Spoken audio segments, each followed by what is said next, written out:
रामू काका की आवाज़ सुनकर जब रोहित के मम्मी पापा बाहर आए तो वहाँ कोई भी नहीं था। न रामू काका, न रोहित और न ही रोहित का डॉग मोंटी।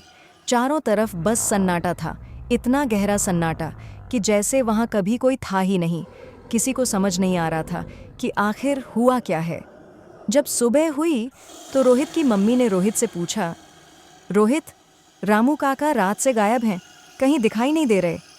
रोहित ने बिल्कुल नॉर्मल तरीके से जवाब दिया, रामू काका गांव गए हैं मोंटी के साथ, कुछ दिनों में वापस आ जाएंगे। इतना कहकर रोहित चुप हो गया। रोहित की मम्मी वहां से चली गईं, लेकिन जैसे ही वो गईं, अचानक रोहित जोर जोर से हंसने लगा। उसकी हंसी धीरे धीरे और डरावनी होती जा रही थी। और फिर उसने कहा, अभी तो बस शुरुआत है, मेरी जान लेकर कैसे खुश रह सकते हो तुम सब, मैं तुम्हें कभी माफ़ नहीं करूँगा। उसके ठीक 2 दिन बाद रिया घर पर आई। रोहित की मम्मी ने रोहित से कहा, रोहित बेटा, रिया को कहीं घुमाने ले जाओ। रोहित बोला, ठीक है मामी। लेकिन रोहित रिया को जहाँ लेकर गया वो कोई आम जगह नहीं थी। वो वही जगह थी जहाँ विश्वास का एक्सीडेंट हुआ था। जैसे ही वो दोनों वहाँ पहुँचे, अचानक से माहौल बदल गया। दिन का उजाला धीरे धीरे अंधेरे में बदलने लगा और कुछ ही सेकंड में ऐसा लगने लगा जैसे अचानक रात हो गई हो। रिया डर गई, उसकी आवाज़ कांप रही थी। वो बोली, रोहित, ये क्या हो रहा है? तभी कुछ अजीब हुआ। रोहित बदलने लगा। रिया को रोहित दिखाई ही नहीं दे रहा था, उसकी जगह कोई और खड़ा था। और जब रिया ने ध्यान से देखा तो उसके सामने रोहित नहीं बल्कि विश्वास खड़ा था। रिया को इतना बड़ा झटका लगा कि उसकी सांसें तक रुक गईं। वो हैरान होकर बोली, ये कैसे हो सकता है? विश्वास तो एक्सीडेंट में मर चुका था आज से 10 दिन पहले। तभी विश्वास धीरे धीरे मुस्कुराया और भारी आवाज़ में बोला, नहीं रिया, मेरा एक्सीडेंट नहीं हुआ था, मेरा मर्डर किया गया था। ये सुनते ही रिया के पैरों तले ज़मीन खिसक गई। हवा अचानक और ठंडी हो गई और चारों तरफ अजीब सा डर फैल गया। इसके बाद विश्वास ने रिया को सब सच सच बताना शुरू किया, उस रात का सच जिस रात उसने रिया को कॉल किया था। विश्वास बोला, उस रात जैसे ही मेरी कार का बैलेंस बिगड़ा, मैं खाई में गिरते गिरते बच गया। मेरी कार खाई के बिल्कुल किनारे जाकर रुक गई थी। कुछ सेकंड के लिए मुझे लगा कि अब मेरी मौत पक्की है, लेकिन फिर मैंने सोचा, अरे अभी तो मैं मर ही जाता। अगर रिया खुश है तो उसकी खुशी में मैं भी खुश रहूँगा। थोड़ी देर बाद अचानक एक कार मेरी कार के पास से तेज़ी से गुजरी। उस कार के अंदर रोहित बैठा हुआ था और उसकी कार से एक लड़की की जोर जोर से चीखें सुनाई दे रही थीं। बचाओ, जैसे कोई ही है? मैंने रोहित प्लीज, को देखा, मुझे बचाओ। मैं उसे पहचान गया। वो वही लड़का था जिसकी फोटो रिया ने मुझे दिखाई थी। तभी मुझे लगा यहाँ कुछ बहुत गड़बड़ है, इसलिए मैंने तुरंत अपनी कार स्टार्ट की और रोहित की कार के पीछे जाने लगा। कुछ देर बाद रोहित एक सुनसान जगह पर जाकर रुक गया। मैं भी धीरे धीरे वहां पहुंचा और छुपकर देखने लगा कि वो क्या कर रहा है। और जो मैंने देखा उसे देखकर मेरे होश उड़ गए। रोहित जमीन में एक बड़ा गड्ढा खोद रहा था और उसके पास एक लड़की पड़ी हुई थी। रोहित उसे उस गड्ढे में दफन करने की कोशिश कर रहा था।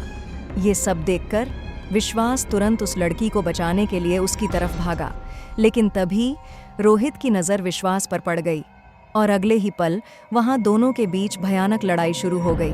विश्वास उस लड़की को बचाना चाहता था, लेकिन रोहित बहुत ही खतरनाक हो चुका था। कुछ देर तक दोनों के बीच संघर्ष चलता रहा और फिर आखिर में रोहित ने विश्वास को जान से मार दिया। वो लड़की पहले बेहोश थी, लेकिन जब ये सब हो रहा था तो उसे होश आ गया। उसने जैसे ही ये खौफनाक मंजर देखा, वो डर के मारे वहाँ से भाग गई। रोहित ने देखा कि लड़की भाग चुकी है। अब वो सोचने लगा कि विश्वास की बॉडी का क्या करे।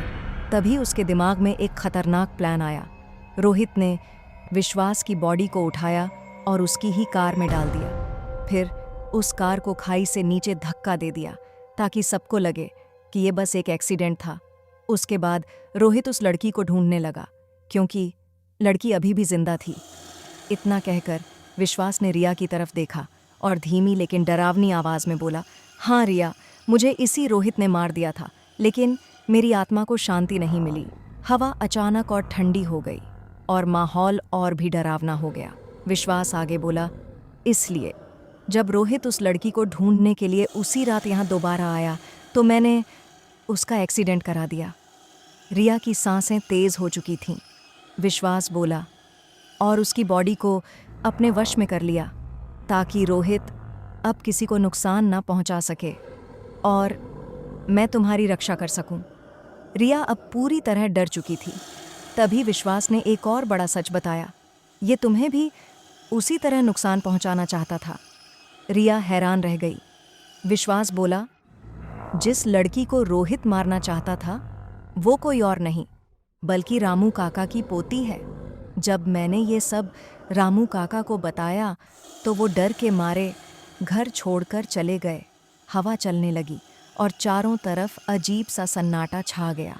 विश्वास ने आखिरी बार रिया की तरफ देखा और बोला, रिया, मैं तुम्हें अपनी जान से भी ज़्यादा प्यार करता हूँ। मेरे होते हुए तुम्हें कोई नुकसान नहीं पहुँचा सकता। इतना कहकर और अगले ही पल विश्वास खाई में कूद गया। चारों तरफ फिर से वही खामोशी छा गई, जैसे वहाँ कुछ हुआ ही न हो। तभी अचानक एक आवाज़ आई, मेरी रिमझिम, रो मत। रिया चौंक गई। वो इधर उधर देखने लगी, लेकिन वहाँ कोई नहीं था।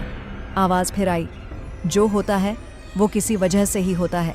देखा तुमने, अगर प्यार सच्चा हो तो मरने के बाद भी साथ नहीं छोड़ता। मैं हमेशा तुम्हारे पास ही रहूँगा। रिया की आंखों से आंसू और तेज़ बहने लगे।